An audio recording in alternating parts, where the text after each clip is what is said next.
how would be the best way to keep a relationship with you, as a label owner? Because I'm sure, you don't always just want me to be like, here's a new song, here's something I can do for you, blah, blah, blah. You know what I mean? Like, is it okay to be like, hey, Jesse, how's it going? How you doing? You need anything? Kind of a thing. Like, how do you keep the relationship going? Because it's not always about music. You know what I mean?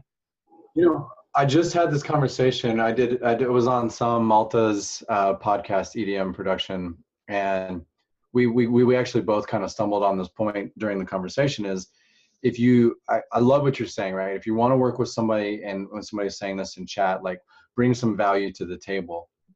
So that's even a whole nother thing, is like, okay, if you reach out to me, you say, hey, I would love to work with you, I'd love to help you out.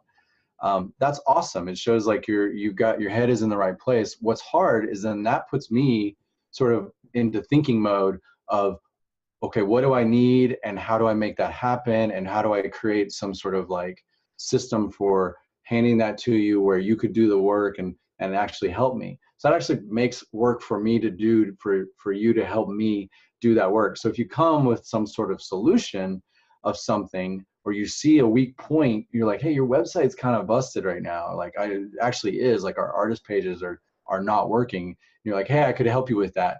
That would be amazing. But that's not, it's a little bit of a hack. Again, like, I would just, as an artist, like, make amazing music, like really hone your craft.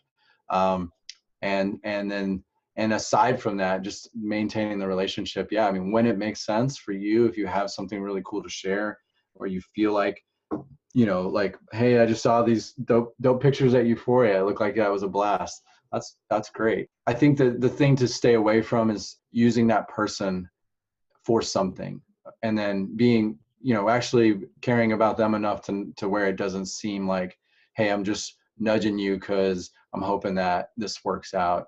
But it's kind of both. We're all very self-interested. We all want to succeed. We all have our goals. So don't be shy about that. And I think it is okay to say, like, hey, man, I would love to work with Gravitas at some point. I'd love to keep in touch, so on and so forth. I don't know that every label or every label manager or owner is going to be that open. For me, I want to be, I hope to be.